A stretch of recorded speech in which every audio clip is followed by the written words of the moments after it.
آپ میں سے بہت سارے مجھے ایسے چہرے نظر آ رہے ہیں کہ جو بزنس مین بھی ہیں، اپنے اپنے کاروبار میں باس کی حیثیت رکھتے ہیں، یا مینیجر ہیں، یا ایچ او ڈی ہیں۔ ہم کیا کرتے ہیں نارملی رات کو سونے سے پہلے ہم اپنے مینیجر کو، اپنے امپلائی کو کچھ میسیجز کرتے ہیں کہ بیٹا صبح اٹھ کے یہ کام کر لینا، یہاں سے چیک اٹھا لینا، فلاں فائل وہاں دے دینا، بینک میں یہ پیسے ڈلوا دینا۔ 5 7 8 کام دے کے آپ فری ہو گئے۔ آپ کو پتہ ہے اب جب میں اٹھ کر کھانا وانا کھا کے بریک فاسٹ کر کے آفس پہنچوں گا، یہ سارے کام ہو گئے ہوں گے، کیونکہ اس کی ڈیوٹی یہی ہے۔ اب ایک دن آپ صبح اٹھے اور آپ نے فون کیا کہ میں نے آپ کو کام دیے تھے وہ سارے ہو گئے، وہ کہے کہ سر وہ آپ کا میسج نہیں سن سکا، مجھے بتائیں آپ کا کیا رپلائی ہوگا؟ اور اگر بڑے اہم کام، بڑے امپورٹنٹ کام آپ نے دیے ہوں اور وہ آپ کو یہ جواب دے دے کہ ٹائم گزر گیا بینک کا، وہ جو فیس جمع کروانے کا ٹائم تھا وہ ختم ہو گیا ہے، آج چالان جمع کرانے کی آخری ڈیٹ تھی وہ ختم ہو گئی، اور بندہ آپ کو جواب یہ دے میں نے سنا ہی نہیں آپ کا پیغام، بتائیں آپ کا کیا جواب ہوگا؟ آپ کتنا ناراض ہوں گے کہ تمہاری ڈیوٹی تھی، تمہاری تو جاب ہی یہی تھی کہ میرا میسج سنتے۔ تمہیں پتہ ہے کتنا نقصان ہو گیا؟ کتنا شاؤٹ کریں گے آپ، کتنا ناراض ہوں گے؟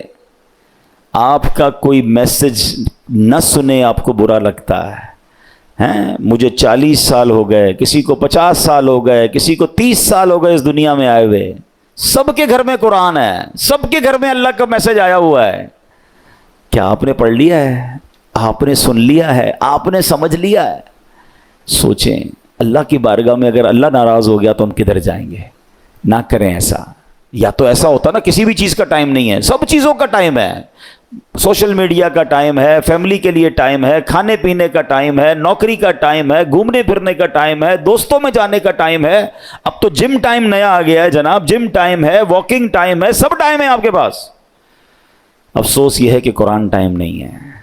سوچئے، یہ قرآن سے دوری اچھی نہیں ہے۔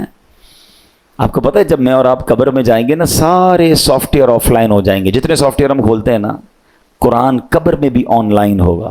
حدیث پاک میں آتا ہے سورہ ملک جو روزانہ رات کو تلاوت کر لے، یہ 30 آیتوں والی سورت وہ ہے جو قبر میں آ کر عذاب سے بچائے گی، مگر اس کا بھی ٹائم 6-7 منٹ لگتے ہیں سورہ ملک پڑھنے میں، لیکن اس کا بھی ٹائم نہیں ہے۔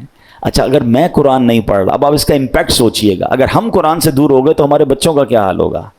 آہستہ آہستہ یہ نسلیں تو دور ہوتی چلی جائیں گی نا۔ اگر میرے بچے قرآن پڑھنے والے نہیں ہوں گے تو اینڈ آف دا ڈے مجھے ایصال ثواب کیا کریں گے؟ کیا سوشل میڈیا کھول کر ایصال ثواب کریں گے، یا قرآن پڑھ کر میری قبر پر آ کر فاتحہ پڑھیں گے ایصال ثواب کریں گے؟ سوچئے، اپنے گھر میں یہ ماحول بنائیے، میں بھی قرآن پڑھوں، میری فیملی بھی قرآن پڑھے، انہیں نظر آئے کہ گھر میں قرآن کی تلاوت ہوتی ہے۔